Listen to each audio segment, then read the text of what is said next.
عجنا لجنابك نقصده والأنفس في أوج الوهج وإلى إفضالك يا أملي يا ضيعتنا إن لم نعجي بل للملهوف سواك يغيث أو للمضطر سواك نجي وإساءتنا أن تقطعنا عن بابك حتى لن نلجي فلك معاص أخطى ورجاك أبحت له ما منك نجي يا سيدنا يا خالقنا قد ضاق الحبل على الوتج.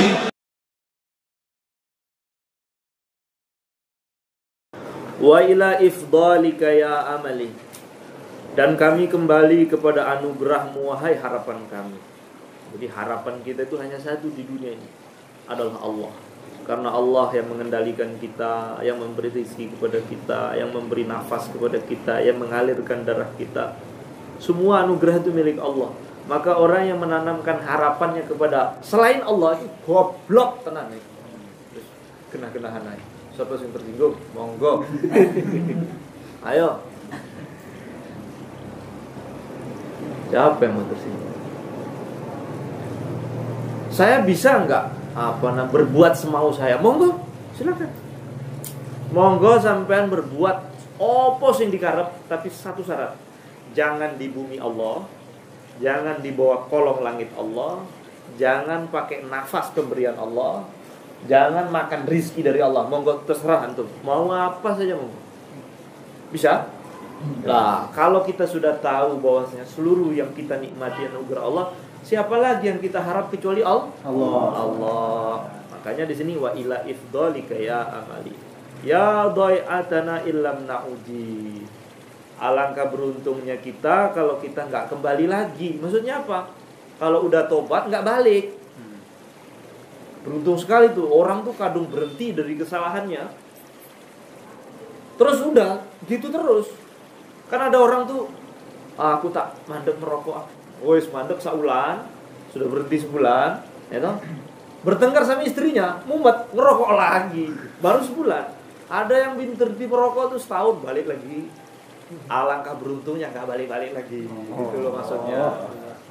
Aku contoh sing enek ae. Ya toh tanah ilam nauji. Wes lu anu neh, gitu kan. Macam-macam keadaan orang itu. Beruntung nggak orang itu kalau berhenti dari kebiasaan buruknya nggak balik-balik lagi. Beruntung sekali. Karena kalau sudah balik lagi nanti kesananya juga butuh pengorbanan lagi, menyesal lagi, tobat lagi. Oh itu. Dan taubat itu jangan berhenti-henti. Jangan berhenti terus, karena kesalahan kita ini banyak. Kesalahan kita ini banyak sekali. Kita lanjut ya. Man lil malhu fi siwa kayugis. Kepada siapakah bagi orang yang sedang berduka ini meminta pertolongan kecuali kepadamu? Ya. Malhuf itu orang yang sedang sedih, orang yang susah. Kepada siapa lagi tuh orang yang susah ini minta pertolongan kecuali kepada Allah.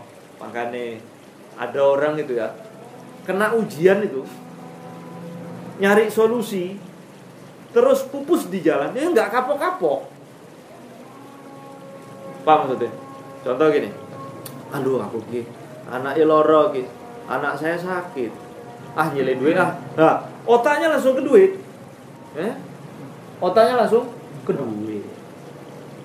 Ada nyari pinjaman. Setelah pinjaman, tahu-taunya datang yang ngontrak, yang punya rumah. Karena rumah yang ngontrak. Bayar kontrakan, Pak. Aduh, ini dua. Gitu. Jadi ketika kita menaruh harapan kepada makhluk, mesti datang makhluk lain yang mengecewakan kita. Mesti itu. Ada buntu terus kalau orang itu bersandar kepada manusia. Nanti cari jalan keluar, udah dapat pinjaman, datang ke dokter. Ternyata dokternya narik terlalu besar. 3 sudah. Baru dapat obat, ya. Naik jalan, motornya tilang oleh Pak siapa? Andi. Pak Iskandi. 4 udah tuh. Akhirnya tebus lagi lah, bayar 50.000. Jalan lagi, ya. Jalan ngeng lagi. Bannya meledos. Terus begitu tuh. Terus begitu, tidak ada habis-habisnya. Kalau orang itu sedang sedih, sedang duka, ditimpa masalah, tapi bergantung kepada manusia. Lah terus bagaimana? Kalau kita sakit, anak kita sakit, sedang ada ujian, Pak Iskandi, pertama kali ciri orang dapat ditolong oleh Allah, pertama itu Allah. Nah itu berarti calon itu. Calon selesai cepat itu. Bisa dipahami? Jadi kalau kita ada masalah, kok yang pertama kali kita ingat itu Allah, berarti di dalam hati kita itu ada Allah. Kalau ada gelas saya isi kopi, kalau pecah yang keluar adalah kopi. Kalau ada gelas saya isi teh, saya tumpahkan, isinya apa? Teh. Kalau ada gelas saya isi misalnya sirup, pecah, isinya sirup. Nah hati ini kalau isinya makhluk, ketika datang masalah, pecah hati ini, maka yang keluar adalah ingat kepada manusia, ingat dokter, ingat uang, ingat macam-macam. Tapi kalau hati ini isinya Allah, ketika ada masalah yang keluar adalah Allah. Yang diingat pertama adalah Allah. Pokoknya itu cirinya. Kapan ada masalah kok pertama kali ingat Allah, berarti masalah itu nggak lama, langsung selesai. Tapi kalau sudah ingat yang lain, calon lama itu terbentur-bentur. Aulil mutorri, atau orang yang sedang terdesak ini, siapakah tempat dia mengadu? Siapalah tempat dia bersandar kecuali kepada Allah. Jadi orang itu ada masalah yang sifatnya terdesak. Maka kalau sudah terdesak, desaklah pintu rahmat Allah dengan doa. Nanti pasti terbuka. Tapi kalau antum gedor rumah orang, wes turu gak bakal dibuka. Gak usah jauh-jauh tetangga, ya. Siapa tuh orang yang paling setia di muka bumi ini? Ayo, taruhlah istri ya. Wahai antum sumpah, waktu antum sumpah, antum bangunkan dia, suruh nemeni 24 jam gak akan kuat. Mas, aku tuh ngantuk mas, aku ya butuh leren, ya gak? Ya. Gak ada orang setia, gak ada. Hanya satu yang siap mendengar keluhan kita 24 jam, hanya Allah saja. Hanya Allah saja. Jadi ilmu tauhid ini. Wa isa'atuna an taqta'ana, dosa kami telah memutus jalan kami, an babika, menuju pintumu, hatta lam naliji, hingga kami enggak bisa masuk ke sana. Ya. Jadi rahmat Allah itu ada pintunya. Sebenarnya dekat sekali. Cuman berhubung karena dosa kita banyak, kita enggak kesampaian ke sana. Eskalator. Ya, eskalator. Antum naik eskalator, tapi eskalatornya turun. Gimana tuh? Berlawanan. Ya, eskalatornya turun, tapi antum naik kan, jalan di tempat itu. Kayak gitu itu. Orang menuju rahmat Allah itu seperti itu, tapi kalau masih bawa dosa, nggak sampai-sampai. Jadi dosa kami ini telah menjadikan kami nggak sampai-sampai ke pintu rahmatmu, nggak masuk-masuk. Maka supaya kita ini cepat mendapatkan rahmat Allah, harus tobat dari dosa. Cepat nanti sampainya, doanya cepat makbul, ya, permohonannya tetap cepat tercapai. Nah, maka isinya doa yang kita baca itu doa tobat sebenarnya. Ya Allah, jauhkanlah kami, selesaikan urusan kami, gugurkan dosa-dosa kami.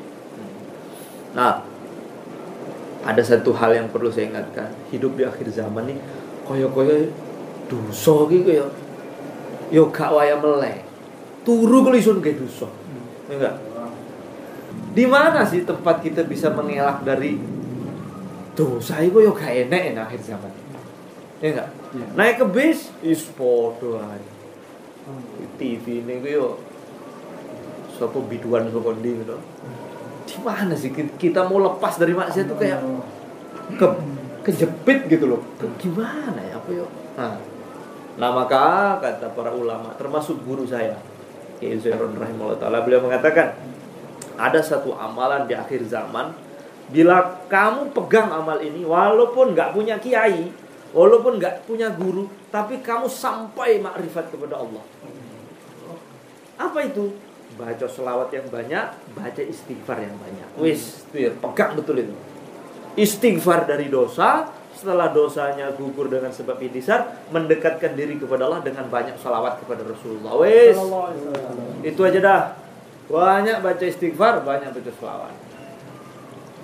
Ingat-ingat ya. Nanti teko-teko dhewe wis.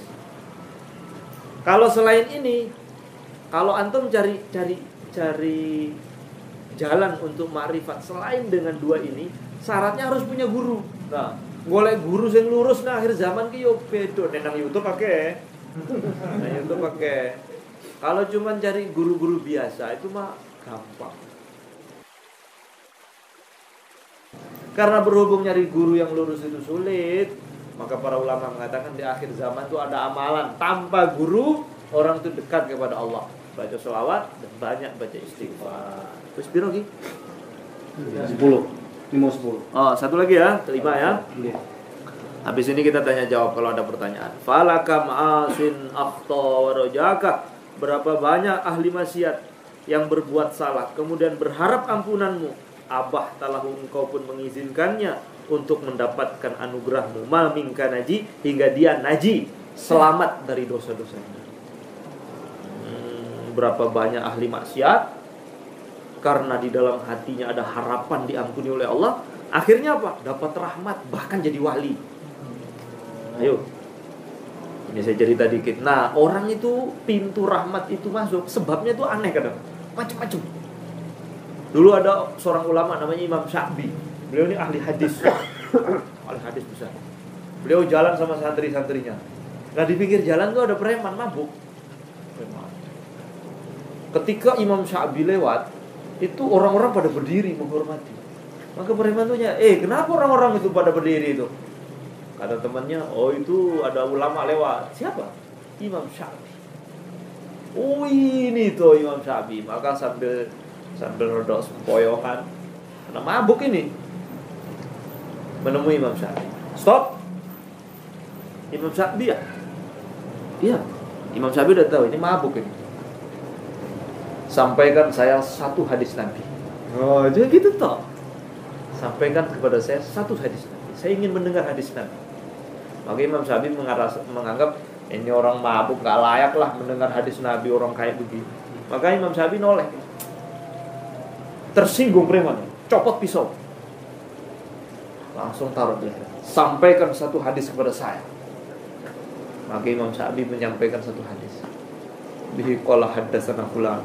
Rasulullah sallallahu alaihi wasallam, illam tastahi fa'al ma syi'ta. Kalau memang kamu enggak punya malu, maka lakukanlah apa yang kau mau. Cirinya binatang sama manusia itu adalah punya malu.